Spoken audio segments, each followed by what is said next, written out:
Singapore surprises before you even leave the airport. The airport Changi opened in 1981, partly built on land reclaimed straight from the sea. Today, Changi has 4 terminals, connects to over 100 countries, and handles more than 65 million passengers a year. A plane lands here every 80 seconds.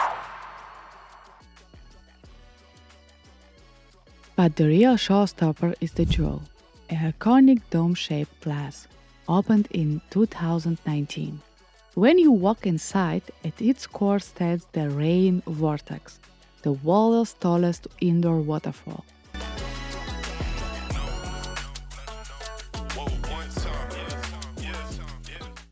Around it, 5 floors of indoor gardens, 3,000 trees and 60,000 plants, all inside an airport. Singapore is a perfectly executed project. The population density here is higher than even Tokyo. When Singapore gained independence in 1965, its founding father, Lee Kuan, had a vision: create the first walled city in the third world region. And to do the country grows fast, he made the rules strict. Spitting in the street, fined. Eating or drinking on a subway, fined. Littering, fined. Selling chewing gum, fined. But walk through these streets and you understand exactly why he did it. If you're a car person, Singapore is a not right place for you. In Singapore, a car is a real luxury. You cannot simply walk into a dealership and buy one. First, you need to buy a permit, which costs $75,000, and that permit only lasts 10 years. After that, you pay again or you give it up. The results? The streets are clean, calm and moving, and there are no traffic jams.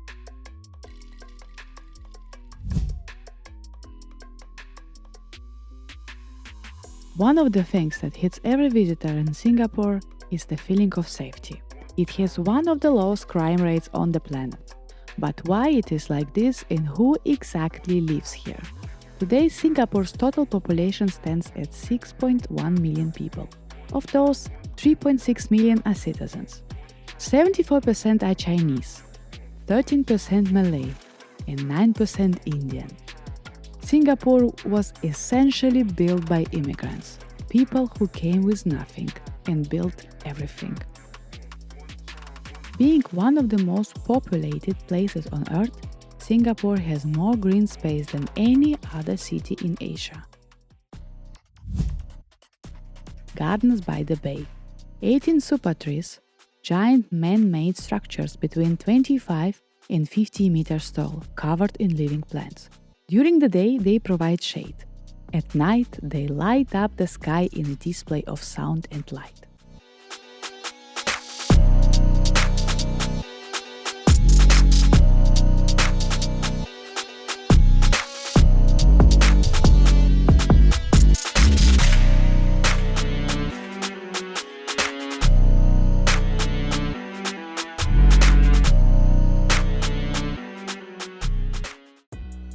The main city attraction is the famous Marina Bay Sands. 3 towers connected by a rooftop that hangs over the city like a ship in the sky. In 1965, this country had nothing. A tropical island kicked out of Malaysia, with no water, no resources, no money and no plan. Today it has everything. Singapore had no fresh water, a city of millions with no natural water supply. Today, it recycled 100% of its wastewater into high-grade drinking water. Singapore is one of the most expensive cities in the world. It depends a lot on imports because it has little land and few natural resources. The country imports more than 90% of its food and many basic goods, which make prices high.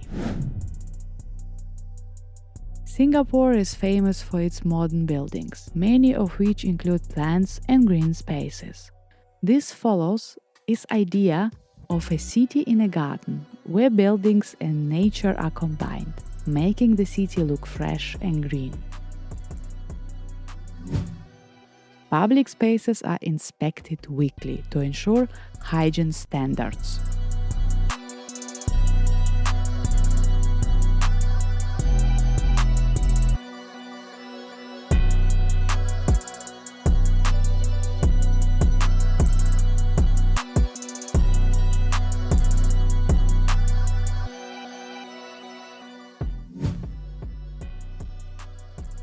Fort Canning Park shows Singapore's history.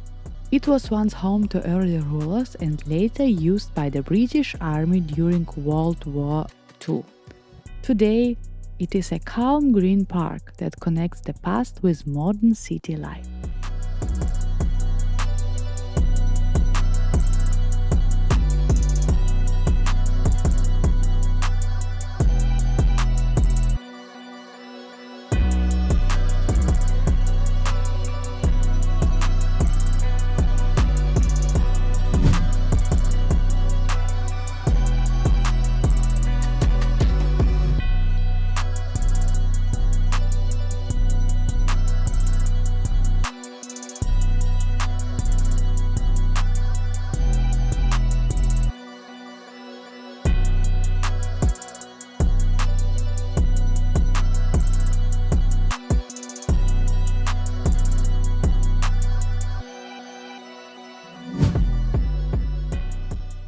Singapore is not perfect because it is modern.